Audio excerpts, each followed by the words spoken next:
What up, y'all? From Lake Atitlan, Guatemala.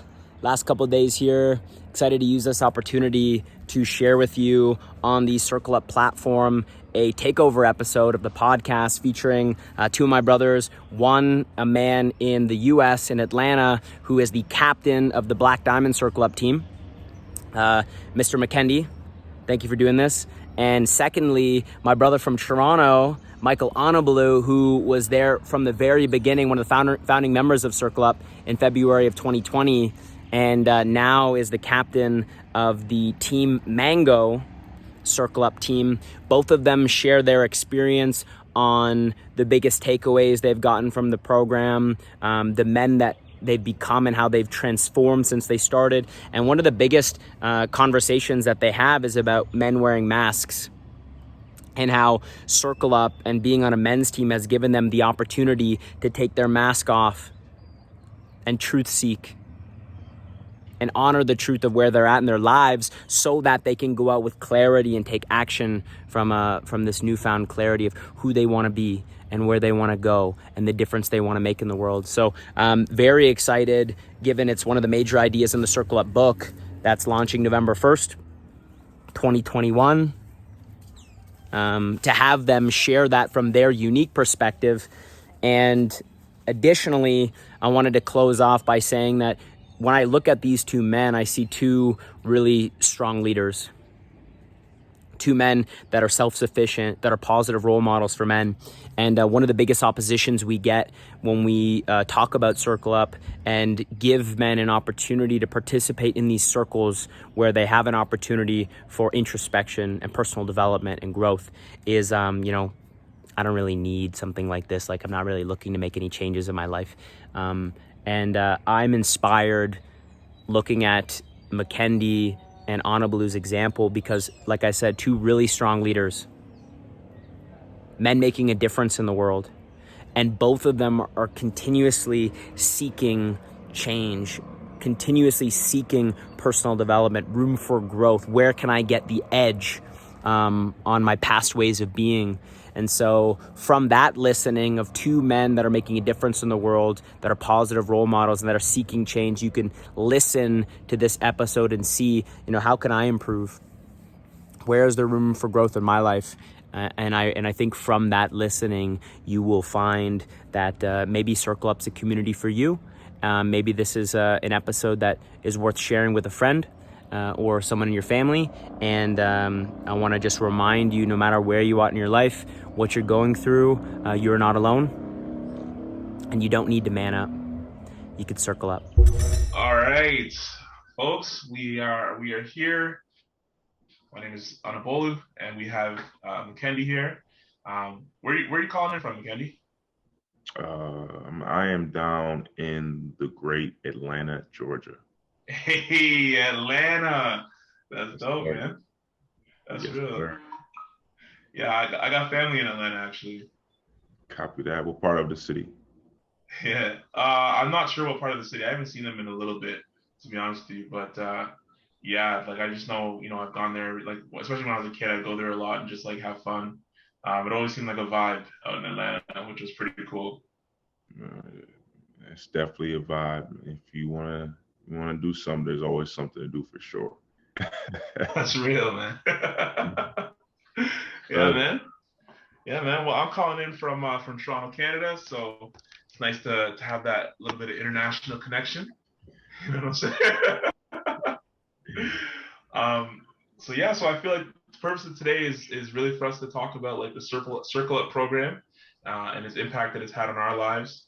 Do you want to share a bit about your experience with Circle Up and how you got involved and what it's kind of meant for you up until this point? Yeah, I can dig in a little bit. I want to hear your experience as well. For me, to be transparent, initially I was skeptical. I have a lot of things going on in life in general, and I always like to help and do something new and take on another challenge, but I also have to be aware of putting too much on my plate. So I was very skeptical at first, but I had the blessing of having guidance from people like Steve Anderson and Levance Dotson and Colvin Riviera, who really, as we started our particular group, an all Black group, Black Diamond Circle. Shout out to Black Diamond Circle. Yeah. That really eased the process, and it's been extremely transformative. And to being a part of it and be able to have this space like for Black men, especially they're Anderson, Riviera, Dotson are in Canada, but African American men, it's been very powerful, and I'm very thankful. I know how much, just from self-sufficiencies to CPRs, implementing those in different things in which I do throughout life has shifted a lot of things. So, and especially as far as being accountability, it's taking things to another level. So that's a bit of my experience. Yeah, for sure, man. I definitely can relate to that in terms of the things that you've gained from being a part of the Circle Up program. I think you've got that unique experience of being on the all Black team, right? Like I feel like that's awesome, man. There's no other way to put it. Like it's really cool to see that Black empowerment and to see brothers really coming together like that. Like that's special. You know what I mean? I feel like my team has also been special in its own unique way, but obviously different in terms of the experience necessarily that you might have, but still the things that we get out of it still being very present there. Like the self-sufficiencies and like learning to be very accountable and a man of your word and all that kind of stuff. So my origin story, if you will, with Circle Up was so I was working in a software company doing sales, and before that I'd been like working in music, and before that I was working in a different field altogether. But when I got to this company doing like software sales, I met Andrews, Jonathan Andrews, and he seemed like a very friendly guy right off the bat. Like I was kind of like shocked because I don't know, I kind of pictured sales being a bit more of a cutthroat kind of environment. You know what I mean? But he just seemed like the friendliest of the friendly, to the point where I was like, this is a little strange. Like I never really met someone, this kind or whatever.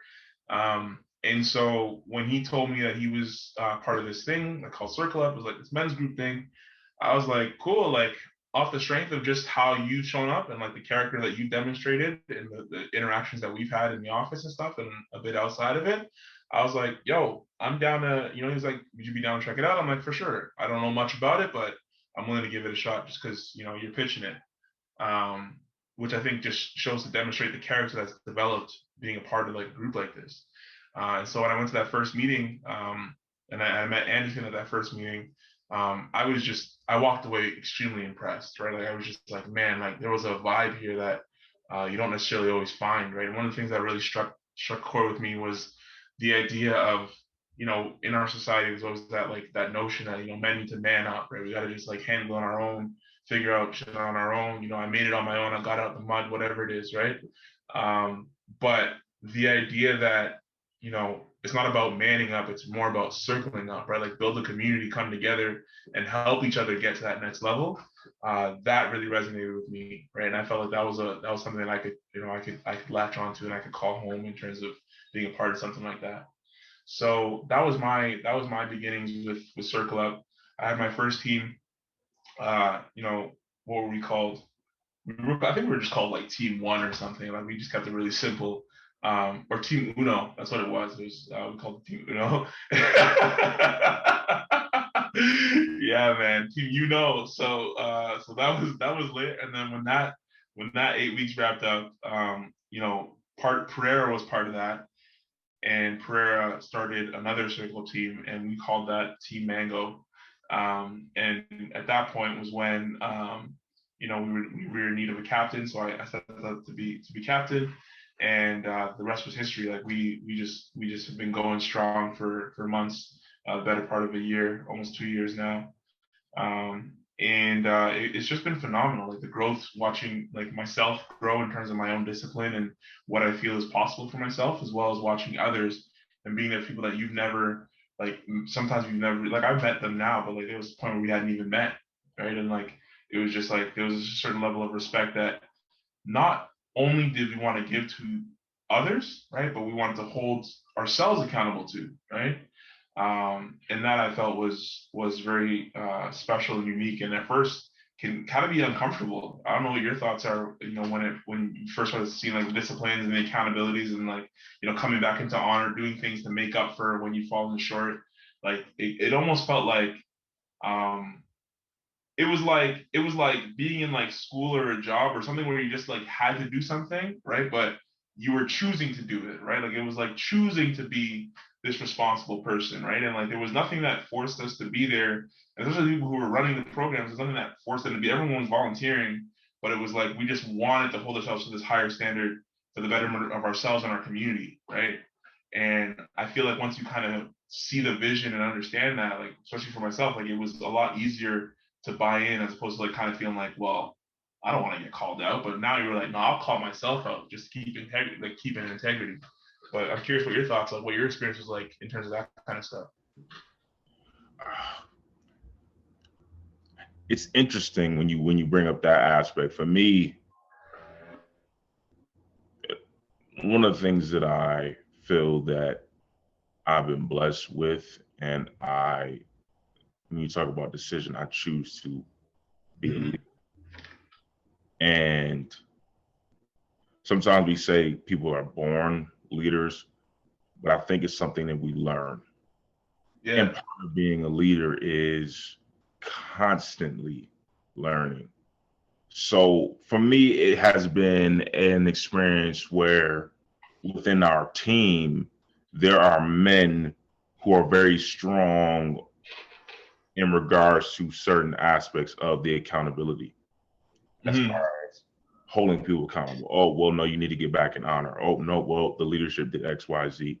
And I think having that level playing field, it makes everybody operate at a higher level. And I'm pretty obsessed with operating at the highest level. And ultimately, when Anderson and myself spoke last summer, before we started our initial tour, I said, with a program like this, because my sponsor is David Shook. And I said to Shook over a year ago, when he was telling me about these things, I want to be able to do this for men younger than me. Why wait until age 23? And I understand there's a process, always got to go through heartbreak and things of that nature. But if I knew what it meant to be a masculine being in the sphere in which I know now, at age 18, all I think about is how much different the journey would be at age 28. And so for me, in regards to it, it has been a tad bit nerve-wracking at times. However, the ultimate goal is to be the leader. And I've had moments where I want to be grilled. You know what I mean? Like I want to know, what do I do poorly so that I can improve on that. Also tell me what I do well so that I can sharpen my strengths. But in order to be Sir Amazing, I need all the smoke. I need all the smoke. There's enough people that we're gonna pass through in life that are gonna say, "Oh, you do great. Oh, this is good," and we need that. Don't get me wrong. Part of my love language is word of affirmations. Yeah, real, very real. Actually, I like people to tell me what I've done well, but I know how important it is to get the perspective and opinions of people that I respect personally in regards to being a man, being a leader. Yeah, I feel that for sure. I feel like that's a level of maturity that is healthy, in terms of just wanting to get your constructive feedback so that you can actually improve, right? Like you don't want people just telling you that everything's roses, like everything's great, you know what I mean? Like people being timid to share that honest truth with you, right? And I feel like that's something that my team really I would say struggle with in the beginning, where because we were new to each other, right? And everyone was kind of really becoming like friends really quickly, right? But there was definitely a sense that we were almost being too nice to each other, right? And so it's interesting to hear that you had that other side where you kind of came from it right away, being like, I want that constructive, and I want to give it to people earlier, right? Like people younger as well, to get that sooner, right? But yeah, that was definitely something that we were challenged with early on, where it was like, no, we got to learn how to be like, honest. Like, where do you see your brothers on some of these masculine relationship like pillars? You know what I mean? Like, do you feel like you can trust this man? Do you feel like this person has integrity? Like, whatever it is, right? And like, keep it 100, right? Like, if you don't feel it, let them know. You know what I mean? Because then that's an opportunity for that person to grow. Like, they're not going to hear it and be like, whatever. You know what I mean? They're going to take that and just say thank you, right? And just be like, this is my chance to show up stronger, right? So that's great, man. I definitely respect that. And we've definitely grown in that area, right? Where now we're a lot more comfortable being like, we can improve on this, or this person could improve on this. You know what I mean?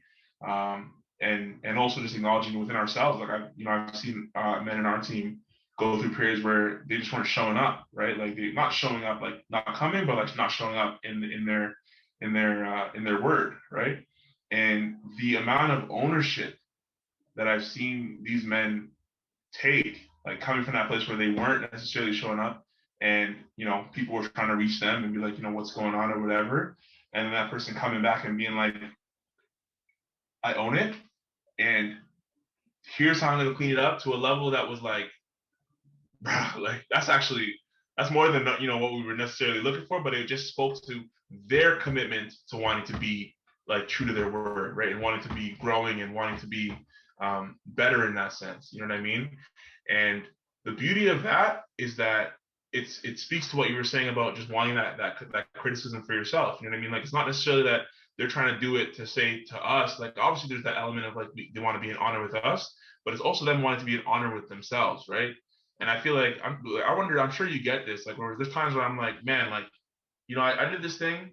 Maybe it wasn't like the most serious of mess ups, but it was still a mess up. And so I might say like, yeah, I'm gonna do X number of push-ups, or I'm gonna do this or that or whatever, right? But I'm always checking in myself, like, do I feel like that's enough? Like, do I feel like I'm challenging myself enough so that I don't want to get this kind of scenario again? You know what I mean? Like, am I making it difficult enough for myself, right? And I feel like that's really what he did in that scenario. Like, he was like, I'm gonna make this so like monumental that like I'm gonna make sure this doesn't happen again. You know what I mean? I can't go from doing that to screwing up again. You know what I mean? And I just love that level of ownership. Like, it's very powerful to do that in a situation where it's not required. Your job's not on the line. Your grades aren't on the line. You know what I mean? It's just you and your word, right? And your man, right? So yeah, it's deep. Man, it's so deep, because I think about, I don't know how many men or other men feel this way, but me personally, I'm in a ring every single day in my own head, with myself, with the man in the mirror. I'm Tyson. I can knock myself out like this. And one of the beauties of our team is that all the men within our team relate to that. And when we step into this Zoom, Yeah. you know what I mean? The mask comes down, and we've gone to those places where, on this particular tour, I'm the youngest one on the team, ironically, as a captain too. But when I could take my mask down, or hear a husband, a father, someone who's had an illustrious career, have someone like Anderson on the team he's a gold medal coach. You know what I mean? Having someone like Riviera on the team who's made a lot of money. Like, those are things that are encouraging and helping. And then having someone like Dotson, or some of the other men who are they're a few years older than me, but at different stages of life. Like, that's being able to just breathe. And I mean, it's so ironic that we're within the year of George Floyd, because one of the things that really drives and motivates me and everything is, man, what would have happened if George Floyd could have had this opportunity? Yeah, yeah. Mm. It's very real, man. I definitely, one, I want to say rest in peace, George Floyd. I just want to pay respects, and two, to that point, like it speaks to the level of growth that's possible in a program like this, because you're not the first person. I know you're not going to be the last person that I've heard say something like that, where it's like, what could have happened if I had been able to get this person into this program? You know what I mean? I was recently in a meeting where someone was saying that because they were reflecting on someone they had tried to enroll, and that person didn't do it and ended up in a very messy situation with their partner. And I'm not going to get into the details, but the point was the man felt responsible because he's like, if this person had just been able to get into a program like this, you know what I mean? Like, could they have grown enough within themselves to maybe have avoided the situation that they found themselves in, right? And yeah, man, it's very interesting because I guess this would be an interesting question for you too. Like, how do you find enrolling people into like Circle Up? You know what I mean? Like, and I say that to say, like, what's that experience been like for you? Trying to talk to maybe like friends that you grew up with, or people that in your personal life that you're like, yo, I could see this being beneficial for you, right? Because I know for me personally, like there's people that I've talked to where I've been like, yo, like, not necessarily that they're doing bad, they're doing fine, right? But there's just other areas where I can see, like, I think this would help you, right? Like I care about you, and I want to see you grow in these areas. Like, I want to see men challenge you. You know what I mean? Like I might challenge you or whatever, but like I don't feel like everyone in our circle is going to challenge you the way I feel like the men in this group will challenge you, to the point where you feel uncomfortable. You know what I mean? Like, and I don't even know if you'd stay. You know what I mean? But at least, you know what I mean? Like, it's gonna come from that place of love and care, and like really just trying to do what's best for you, right? See you succeed, right? But it's been difficult, at least speaking from trying to get people to buy into that idea of going through something like that. You know what I mean? Like, I've come close where people are like, yeah, I'll come to this meeting, whatever, but then not really go much further than that. So I'm just curious what your experience has been like, and how you kind of navigated that, enrolling people into a program like this. When we first started, there were a few men that volunteered to be a part of the group that had gone through the weekend. There was myself, and I reached out to a few good men. Yeah. And that's one of the things I try to make sure I share with all the men, is that these are already men who, to me, were top tier. And that was the beauty, and that was exciting for me, was that, and even for myself, we're all top tier men, and we could get that better. That's the beauty. That's the beauty of it. Like, every man on this team, well, there are men that invited another man to come in, and we had men that joined later in tours, that one of the men, he feeds like 500 people every week. Wow. Yeah. Those are the type of men on our team. And other men that have come along, and they came, and then we go through the confidentiality, and they see these other men take down their mask. And I've got a man who joined within the same week of him joining, was the most active in our group chat for our business calls, the most active on checking in. I got a notebook out when we're going through and you're telling me your CPR. How can I check in with you? Do you need me to check in with you tomorrow? Do you have some type of deadline? Like,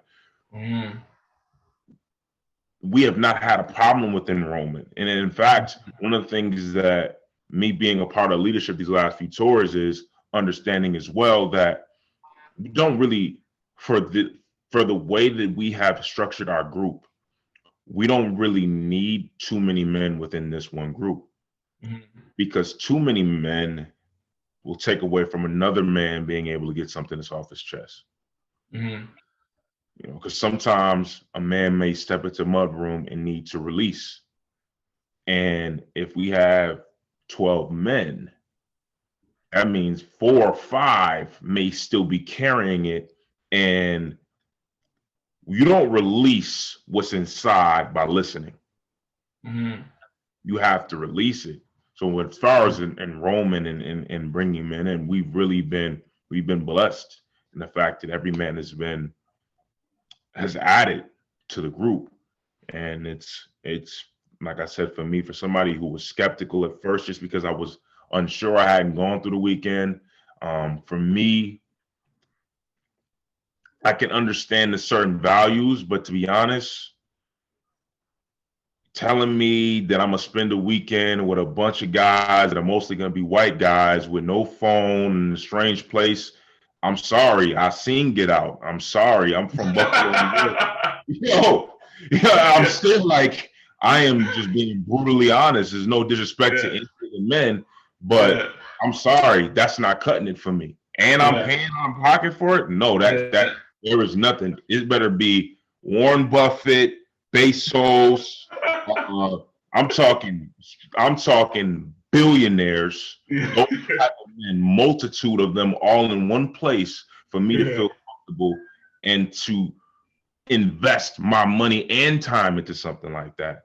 But go through the circle up and be able to craft a team and connect with men and learn these different trainings and different philosophies. And I'm 28 years old. I've never been married. I've been in multiple long-term relationships where I felt that I was going to marry a woman. But to go through this process and be like, have the conversations masked down, like, why do I need a wife? What is that going to bring to me? Is that going to and be able to get the different takes of men? So long-winded answer is to say that I'm very thankful for the team, even if there is times where I may only talk for 5 minutes out of our whole meeting, understanding the value that's going to be added for the core and the full group of men because of the men that we have. Man, I'm forever grateful.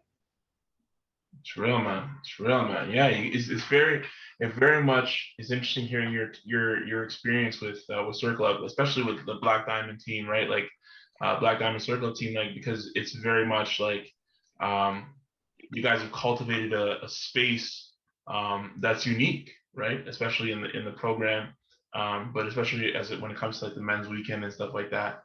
I feel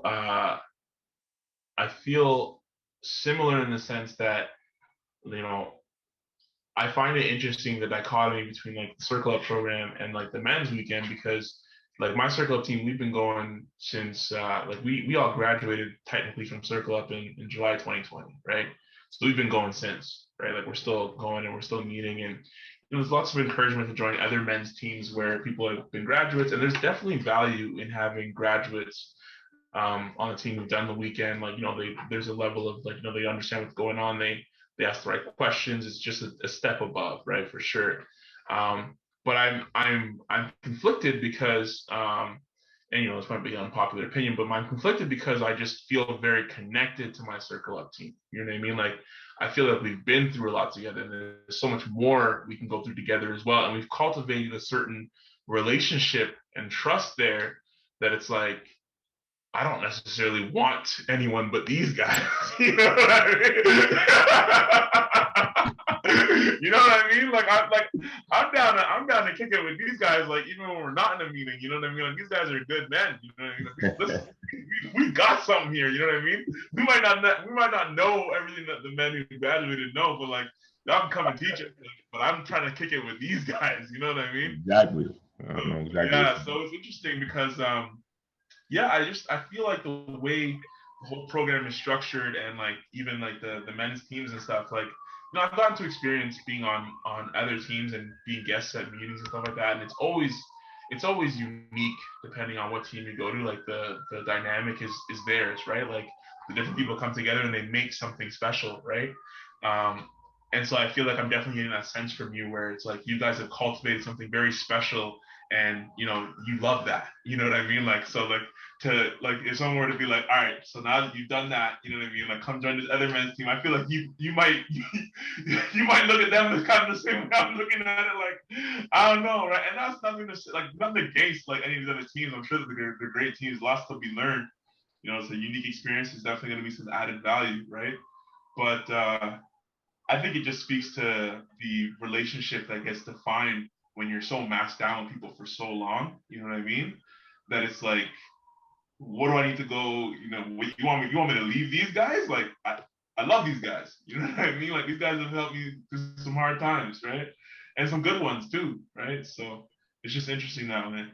Exactly. I mean, you know what's so interesting too with that, which I realized, I can only speak for myself. It's a gift and a curse of COVID. Yeah. I'm gonna be honest, there's no way I would have felt inclined, more comfortable, and prone to taking my mask down if it was in person. That's just not my personality. I'm very selective and guarded. I don't really trust people, to be honest. Like, I really don't. Yeah. I don't feel open to sharing. I'm an author. There's a lot of things that I shared in my book. However, sometimes I forget that I even shared some of those things. And those things to me were surface level experiences of life, not the things that really make me who I am on a day-to-day basis. And I think for this particular group, and because of the experience of COVID, I think it strengthened everything. And as a Black man, I think we're all conditioned in a way to be a bit more. It reminds me of conversations I used to have with old friends and talk about, when I step outside of this house, when I step outside in the street, I have to be guarded with everybody. I'm guarded whether I'm walking into the store in the city or I'm walking into a store in the burbs. I feel I have to be guarded. People look at me a specific way. And I think a lot of us as Black men, that's not even a thought, it's a reality. A lot of us feel that way.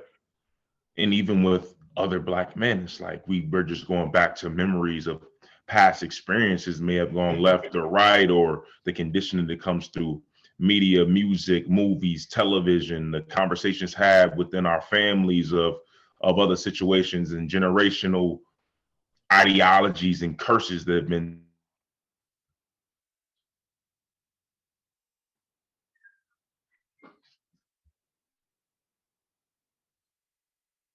Oh, sorry, I lost you there. I can't hear you. I don't know if that's just me.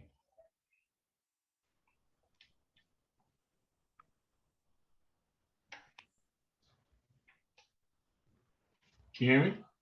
Yes, I can hear you. If I cut out my there we go. Okay, sorry. Yeah, sorry to speak that. Like, I got up to curses and then I lost. I don't know if it was just on my side. I lost some audio, but yeah. Sorry, I'm definitely like I'm invested. What were you saying?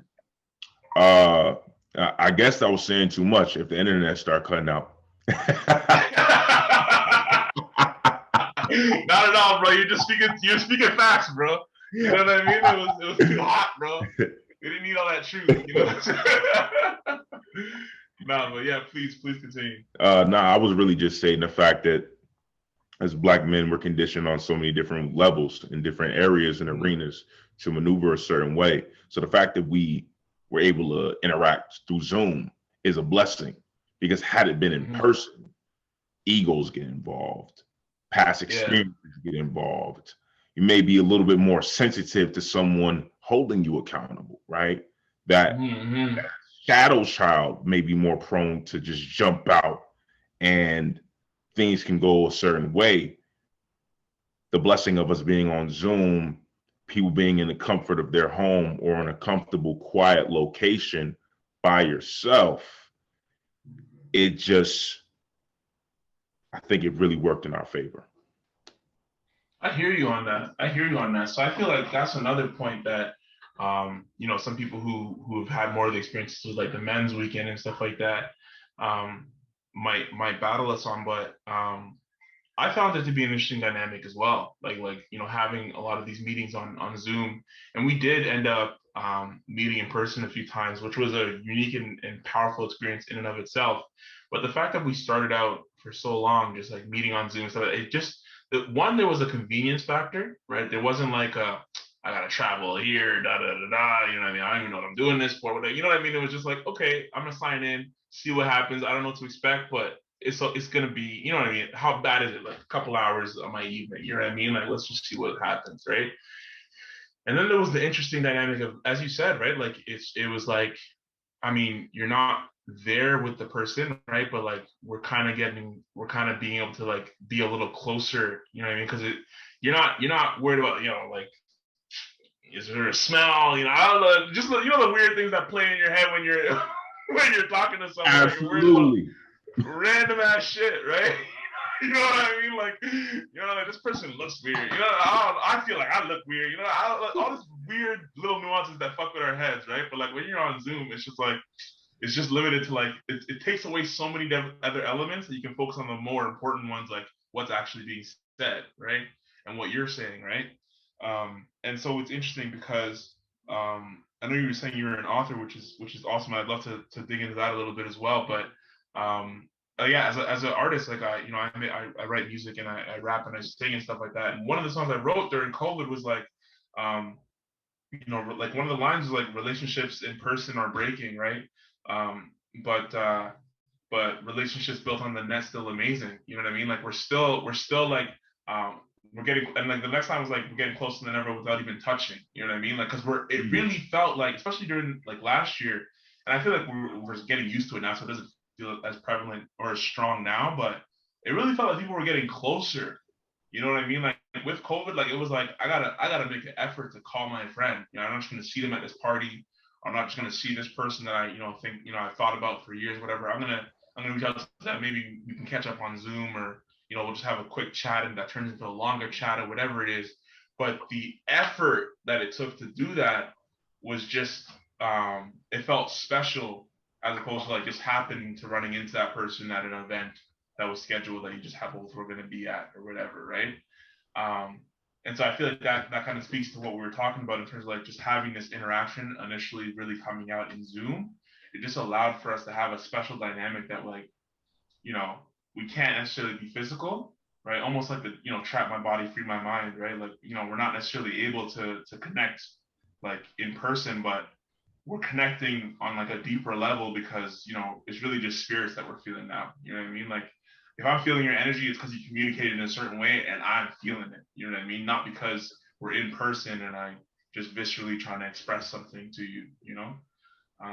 So yeah, I definitely resonate with that, bro. I definitely think there's still a value in meeting in person, but this unique opportunity to like start out in Zoom and have a lot of these conversations on Zoom, I wouldn't trade it. I feel like it was cool. It was a cool way to start. Wouldn't trade it at all. And I'm an in-person type of guy. I love the energy Yeah. transfer. I think, at least for me, learning more through the Zoom process, it was more beneficial because I became more comfortable sharing a little bit more. And that's one of the things that I've had to work on from a branding aspect, from a personality aspect, that I'm continuously still learning more now.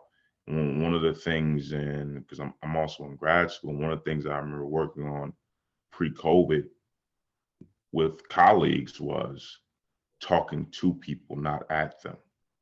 Mm. And what this program enables more people to do with the right group and the right experience, the right leadership, the right structure, it helps you talk to people. Yeah. And sometimes that talking to people is talking about yourself. Mm. It's talking about your experience. Because when I can say my experience as a Black man with police officers, Mm. you didn't have the same exact experience, but Mm. somehow there's going to be similarities and parallels Oh that you yeah. like.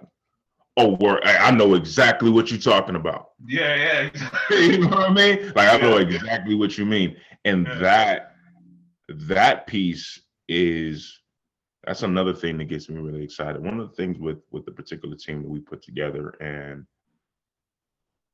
my ultimate vision always was for each man to lead his own team. Mm-hmm. So this particular tour that we're on,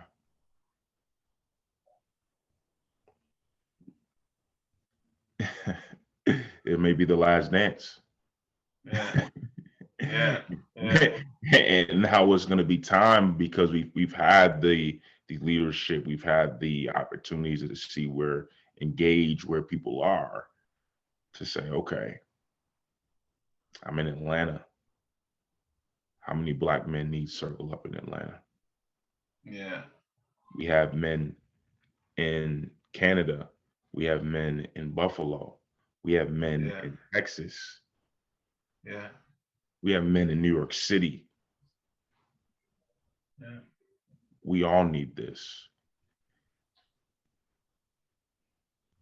That's something that the creators of Circle Up have enabled. And even though it was an idea built from, maybe they knew, maybe they didn't. Oftentimes, and when we look at our histories, a lot of the greatest transformative experiences that have happened were those accidental ones, right? Yeah. Yeah. I personally don't believe in coincidences, but Yeah. you know, that's what people like to say. Oh, it was just by chance. But I say, yeah, it was already meant. that's divinity in my mind. Yeah, but I feel you. Yeah. Sir. Yeah, man. Yo, bro, I'm 100% on that. Sorry, you continue. No, go ahead. This is a duet I right was, here. yeah. You're the artist. Yeah. Respect, bro. Yeah, man, I was gonna say, like, I definitely feel parallels on this too, like, because for my team as well, like, we're definitely, I feel like after this tour, we're probably gonna be encouraged to join other teams or whatever, take on new responsibilities, all that kind of stuff, keep growing, right?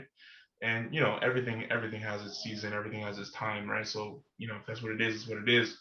But the point about expanding it to other men, right? Like growing it to other men that could use this, right? Like that's really the beauty of it. When you wanna take these seeds and plant more trees, right? Like that's when you've got something, right? And I feel like just even with this conversation that we're having here, like the fact that we were kind of encouraged to have this conversation with the idea of like digging the well, right?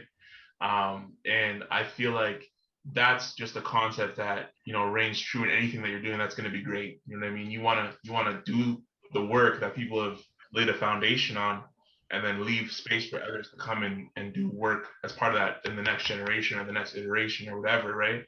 And so that's when you've got something that's important. You know what I mean? It's really purpose driven. So I think that's beautiful, man. I feel like for anyone who's listening, I feel like just the fact that we've had a real conversation that didn't really feel like we were necessarily just trying to like sell anyone on anything or anything like that. It was just like, yo, I haven't necessarily met you before. Like we had a small conversation prior, but we were just trying to learn about, what's your experience been like with Circle Up? What's my experience been like? Like, chop it up on what some of this stuff has been like for us.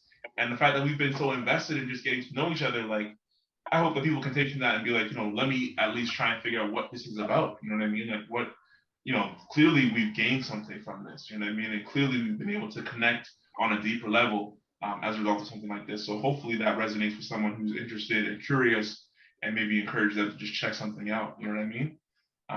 So this has been a real blessing chatting with you about this. I know we're going here, but one thing I did want to talk about. I just wanted to get to know you a bit more, man. So I know you said you're an author. I looked into your website; it looks incredible. But tell me more about what you do in grad school. What are you in grad school for? All that stuff. Appreciate it. Yeah, man. The question that I always need to work on a better answer. My name is Aime Mukendi Jr., aka Sir Amazing. I am a author, speaker. I have a bachelor's degree in journalism, mass communication, And by the summer 2021, I'll have my master's in creativity, change, and leadership. I'm heavily focused on reminding people how amazing every single one of us is. Too many times we've had experiences, we've had conversations, we've had conditioning, whether it be from people unintentionally doing it, but taking away from the light that's already within, that was given to us innately at birth. The chances of being the sperm to connect with the egg is 1 in a trillion. That conception is amazing. The fact that we have an organization like Circle Up that was able to manifest and grow through a pandemic is amazing. The fact that you have your experiences, I have my experiences, 2 different countries, 2 different perspectives, 2 different beings, but an alignment of a mission is amazing. And all I try to do, and well, there is no try, all I work on every single day, because every day is training day, is being able to share that information, share that light with others. Amen, bro. I love that, man. I love that, man. And I love how you put it, that dichotomy of like, we're in 2 separate countries, you know what I mean? 2 different life experiences, like, 2 different beings, right? But that alignment on mission, right? And I feel like that's really special in terms of, sorry, did I lose you there? I can hear you still. You okay, froze. okay, I can hear you awesome. still. Sorry, you just froze for me, so I wasn't sure if I lost you. But Wi-Fi. yeah, just that alignment on mission, like I really resonate with that because especially when I checked out your website and saw what you're about, and just hearing what you talk about and describe what you're about right now, right? Like it definitely feels very akin to like what I'm about. You know what I mean? And like you're doing it in your way, right? And I'm trying to do it in my way, but it definitely feels like there's that broader presence of like how do we serve the world, right? How do we serve people, right? Like just everyone know like you're amazing. You know what I mean? So to speak to what I've been up to, like I've always, since I was a kid, I've always wanted to try and change the world. Like I always felt like, especially growing up, like there was times where I was bullied and just felt like I didn't necessarily belong, or people didn't necessarily want me around, which I didn't really understand. You know what I mean? Because I was always excited to like interact with people, and that experience for me really made me think like just imagine when people like in developing countries, people where they really don't feel like they've got like they felt the love from like all of the world, right? All of our society and stuff. Like, I want people to really feel like they belong. I want people to feel like, everyone matters, like they have a purpose. You know what I mean? And like we can all come together. You know what I mean? Like why don't we just that one family really, like that one love idea, right? And so from a young age, I was always like, man, I want to change the world. I want something that I want to build something or be part of something that like takes care of everyone. You know what I mean? Like we're at a fundamental level, we're all human. It's not necessarily about what country I'm in, like, only my country can take care of me or my nationality or whatever. I want something that's like, yo, we're just trying to take care of everyone because we're all human. We're all life. You know what I mean? It's just the right thing to do. It just felt like that's the right thing to do. You know what I mean? Like, how can I spread that idea? And so as I got older, and learned more and educated and all that kind of stuff, I understood, I was taking a law class and it talked about how before policy changes are made, like before laws are passed and things like that, we got to have the people resonate with a certain idea, right? We have to really be bought in on like this is what we think is important in our society, and then once the people feel like that's important, then the laws change. You know what I mean? And that you can look at any movement. That's always how it's happened, right? The people kind of really got a call for it, and then eventually the government's like, well, we have no choice. Lawmakers got to do it, right? So that really got me thinking. That mixed with a passion for just wanting to like write and rap and writing poetry as a kid and stuff like that. I thought it would be great if I could one day marry the idea of impacting like the zeitgeist and social consciousness through music and through art and stuff like that, where like we're really bringing transformative ideas, like things that I think we all naturally think, but maybe we don't always hear in the stuff that we consume, right? Like, why aren't we looking at ourselves as just one species? Like, it sounds so simple and obvious, like, maybe we do think about it like that, but like, on a real like policy level, like, you know, why is there nothing that's really like, yo, this is just to serve all of us? Like, we all need water. Everyone should be, you know, we should all make it possible for everyone to have clean water. You know what I mean? Every area where it's like something that we just need to continue to exist as a human species, like how do we take care of that for everyone, right? Or like enable everyone to be able to take care of that for themselves, right? And we're all bought into that. You know what I mean? Like, we all believe in this, we all see it, and we want to make sure that that's something that's we ensure. You know, we can sleep in a society that we feel comfortable that everyone's getting treated fairly. You know what I mean? And I have so, a question on that too. yeah, for sure. When you mention, and that's honorable, and I appreciate you. Mm. What do you think our zeitgeist is in 2021?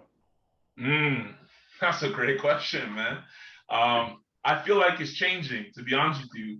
I feel like it's changing because I've had these thoughts since like the 90s, right? Like, this is just how I grew up, feeling like this was my purpose, right? To spread these kinds of ideas and then one day see them become policy, right? So that's like really what my music is about. Like, if you ever listen to my music, you'll hear a lot about talk about evolution, especially the music I'm making these days, right? But where we're at, right? I do feel like it's progress. I feel like we go through iterations as a society, right? And the latest iteration that I feel is happening is, one, I feel like there's definitely an acknowledgement of the struggles amongst different oppressed groups, right? Like, there's definitely an acknowledgement that, like, yo, this has been going on for so long, but like, we really got to talk about it. And it's amongst people who aren't necessarily a part of those oppressed groups, right? But they're definitely riding on it. They're definitely like taking it seriously. And I really felt that George Floyd was a big turning point. You know what I mean? You know, I'd love to hear your thoughts on this as well. But like, when I felt like my company, like my CEO, when I saw my CEO speaking up in a company-wide meeting about George Floyd, you know what I mean? I was like, damn, like I had to speak. I was like, bro, I never thought I'd see the day. You know what I mean? Like, not to say that people didn't do this, you know, not to say that, like, people didn't, you know, pay lip service and stuff like this, you know what I mean? But like, in an internal meeting where there's no cameras, no one's recording nothing, you know what I mean? Like, he's just speaking on how it viscerally got him upset and how he, you know, thought we could be better than this, and like, they're putting money towards these causes, and I'm like, dude, like, you don't even have, like, I mean, there's black people in the company, but like, it's not like the majority of, you know what I mean? Like, this is a pretty diverse but mostly white company, you know what I mean? So like, bro, when he started saying that, I was like, bro, are we in the Twilight Zone? Like, you know what I mean? Like, I had to say some shit, bro. I had to be like, bro, I literally, you might have thought I was gonna cry. I was like, bro, like, I didn't think we'd ever get here. You know what I mean? Like, I never really pictured we, you know what I mean? Like, obviously I have a dream of all of us seeing each other as one, but like, bro, that kind of progress, like, that to me was huge. You know what I mean? And it might seem to someone else who maybe doesn't experience it as like, this is just, you know, it's infant. Like, we've always talked about stuff like this, you know what I mean? Or especially if you're more liberal in your views, you might think like we've always kind of felt like this, but not to this level, man. I don't feel like we ever took it this serious where like people are really talking about it on a daily basis. And then even with like when people started talking about Asian hate, even if you look at, like, I'm not sure what people's, you know, what your views are, what people's views are, but even just the whole Israeli-Palestinian conflict, how that's come up in recent months, like how people are really looking at, like, you know, what happened to the Palestinians, you know what I mean? Like, and not to say anything against the Israelis, but from when I first started hearing about this conflict, I never really heard much about the Palestinians. You know what I mean? Like, I always heard about, you know, like the Israelis are, and like, again, not picking a side, but like, just the fact that people are kind of like, yo, we can still be cool with, like, you know what I mean? Like, the group that's necessarily not as pressed, but we gotta definitely acknowledge that there are people being oppressed. You know what I mean? There's definitely a problem here that we've gotta talk on. You know what I mean? So that to me is beautiful. But at the same time, and I've talked to other brothers about this, where it's like there's definitely more people coming out. There's definitely more people taking this stuff seriously. But we're also seeing people come out, and I feel like this is a little older, right? And it's fallen a little bit to the wayside, but it's still there in that people come out more openly with ignorance as well, right? I feel like there's definitely still that element of people kind of being like, you know, we wouldn't necessarily have this thing to be talking about if people weren't necessarily being ignorant, right?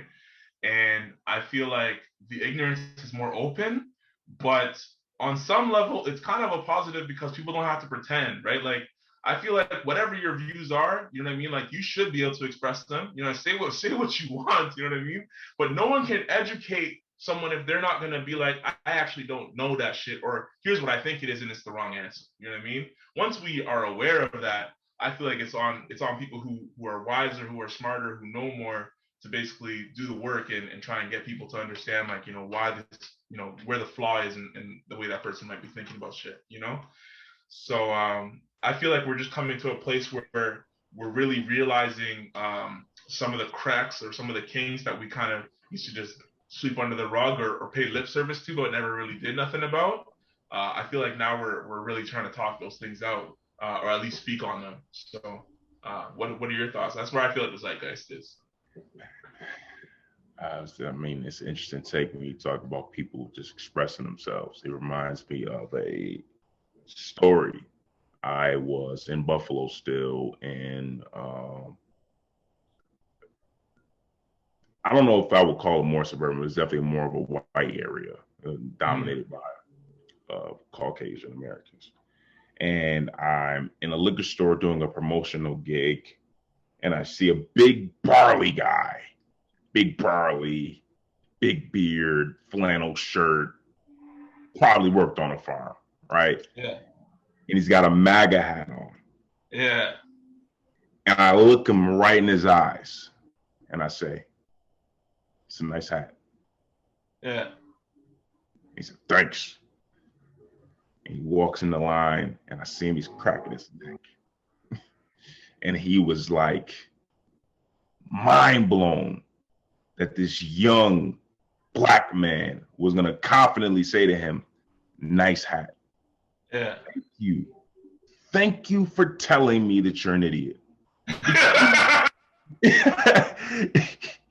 You are born with the right to be an idiot. And I appreciate someone who tells me they're an idiot as opposed to making me having to find out on my own time. Just tell me. Listen, that is what you feel. If you feel that America was great, even though it's a land that was stolen, even though there are people that were put in chains and brought over, even though there's been countless stories of oppression, systematic breakdown. I'm in Atlanta. You know what I mean? I just had a moment the other day where I'm like, hey, didn't people storm the Capitol? Wasn't that here? And then an actual legislator in the city was arrested. Like, that's still like, those are images that actually occurred in 2021. Yeah. And I just sometimes think to myself, like, but it seemed like they didn't, but they did. So like, there's all this progress, right? But then there's also that harsh reality. So for me, I definitely feel like I can't say what the zeitgeist is. I don't know. I'm not experienced to have enough knowledge within the realm of how those things break out. I do appreciate the humans that share their truth. Yeah. Yeah, for sure. Well, the way I look at like the zeitgeist, right, is like, for example, like, at one point, women couldn't vote, right? And the big thing at the time, right, was this, the suffrage movement, right, and like women just speaking up on that, and then there became the whole dichotomy of like, what is that relationship between like a man and a woman? Like, is there a quote unquote place for a woman? Like, is there a place in the home and all that kind of stuff? Should women work? You know what I mean? Like, it was a period of enlightenment in that sense, where it was like, men and women, we are equal. We're both still human beings, where we need each other to continue to exist as a species. Like, if women want to work, man, don't stop nobody. You know what I mean? Let people do what they want, right? And so that was like the group, the civilization, the social consciousness that needed to shift, right? Now, I'm sure before that was the topic, there were men that thought like, there's no problem. I have no issue with a woman working, like, or I have no issue with a woman who doesn't want to necessarily just be a housewife or whatever. Like, I don't care. Like, they were enlightened enough to think like, what's that to me? Like, let a woman do what she wants, you know what I mean? And I'm sure there are women who were like, I definitely am gonna go get a job, or I'm definitely gonna do this or that or whatever, you know what I mean? That even though it wasn't the social norm at the time, they already felt that way, you know what I mean? But it's when it hits that tipping point for me where like that's really what the thought of the day is, right? Where like it's like we're questioning what is socially acceptable or what the social norm is. That's when I feel like we're touching on the zeitgeist. We're hitting that social consciousness, right? And I definitely feel like every time we do that, there's going to be people who are early adopters, right? It's that normal curve, right? There's going to be people who are early adopters who are like, I already feel like that. Sign it. It's cool, whatever, right? But we're waiting until we get to the people who are in the middle, right? Who are just like kind of like, I'm a follow the crowd a little bit. You know what I mean? Once I feel like it's safe, you know what you know what I mean? Like, oh, we cool with this now? All right, I'm cool with it. You know what I mean? Like, I never really had a problem with it, but I didn't want to speak out when it wasn't cool to do so. You know what I mean? And I feel like that large population in that middle there is when I really say like, hey, we've hit something new here, right? Because I feel like for a long, until we've all evolved past that, there's always going to be a little bit of that group, right?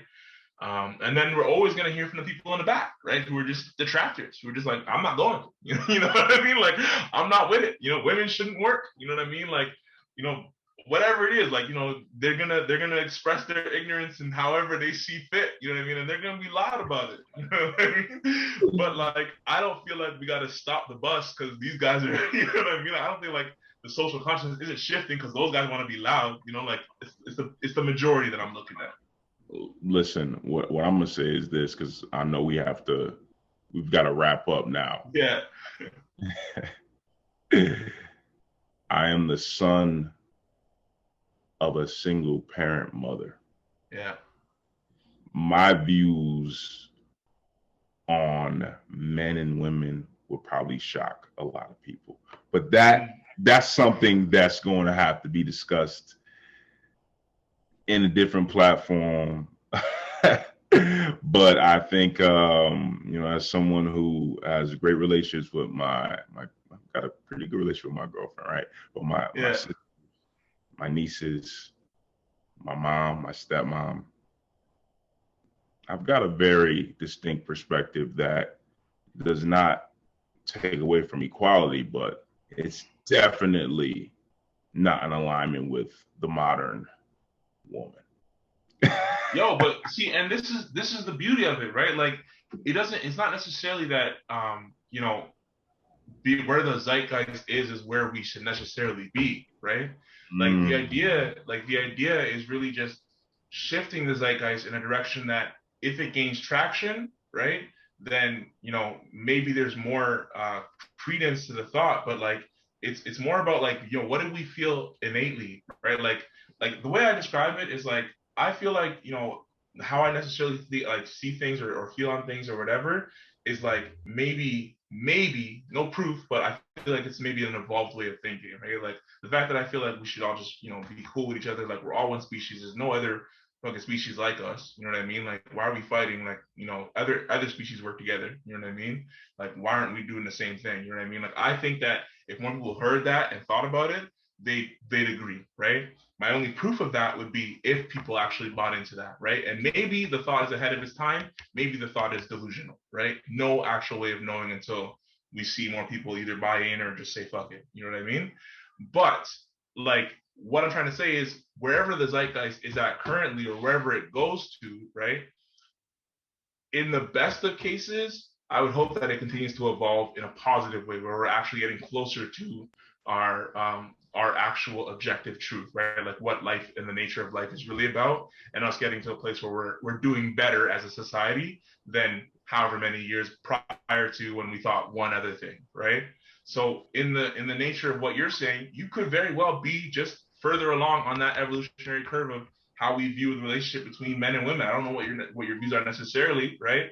But it very well could be that we're just behind as a society compared to where you're seeing it, right? Or it could just be this is just what you think, right? But maybe not everyone buys into it. Who knows, right? But all I'm trying to say is just because the zeitgeist thinks one thing doesn't mean that's necessarily where we should be thinking. It's just I feel like hopefully in the best case scenario, we're evolving in a positive way, right? But I'm sure there's times where we're retracting too. So always shifting up. Listen, I appreciate this conversation so much.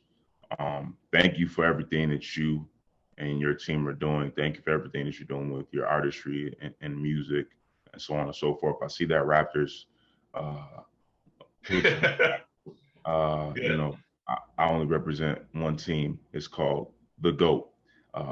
You know, let y'all catch up from me. All I'm gonna say is you got rings, baby. Like, listen, you have. I'm not gonna be that guy. A ring. A ring. But multiple people. But I know somebody. He's got multiple organizations have thrown up banners because of his ability. But anyway, that's not new. Man, thank you again. This is definitely a pleasure. I do need to wrap up. I'm very thankful to know that Circle Up has created a multitude of circles of men like yourself that are pushing forward to help our world be a better place. Yeah, man. And right back at you, Mukendi. Like, it's been a pleasure talking to you, man. I hope this is not the last time we get a chance to connect, you know what I mean, even offline, because definitely respect what you're about, and definitely, would love to pick your brain on some of the other things we never got a chance to get to. But shout out to Andrew, shout out to all the different men who dug the well before us and allowed us to continue to dig the well as well. And for anyone listening, if you're interested in learning more about Circle Up, definitely check out thebrotherhood.com and definitely reach out to any man that you know that's a part of the program, and they'll definitely be happy to point you in the right direction. But yeah, we're wrapping up. So thank you so much, brother. And till next time. Thank you. You're welcome, fam. Thank you for tuning in to another episode of the Circle Up podcast. If you liked the show, please hit subscribe and tell a friend. If there's a man in your life that could benefit from this conversation about being in a space, in the same way in a psychedelic experience where you intentionally set the set and setting to have a powerful psychedelic experience, mind-expanding experience that's safe and comfortable and relaxing, we do the same thing in Circle Up for men who are looking to be honest with themselves about where they're at in their lives and the improvements that they can make in their life. So if there is a man in your life, including yourself, that could benefit from this conversation, please share the podcast, subscribe to the podcast. If you don't follow us on Instagram, it's at Project Circle Up. The Circle Up book is coming to the world November 1st, 2021. Every single dollar of profit will be donated to jack.org, which is the #1 youth mental health charity that is training young people to advocate for themselves and their mental health. So, stay tuned for that. You can follow us. Like I said, subscribe to the podcast. Follow us on Instagram at Project Circle Up to learn more details. And if you know a man in your life who could benefit from being in a circle like this, where they don't need to man up, but instead they can come together in community, please share this video with them. Please share this podcast with them. Te amo mucho.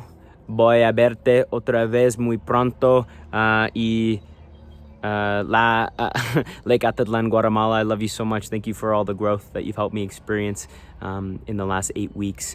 Canada, I will see you soon.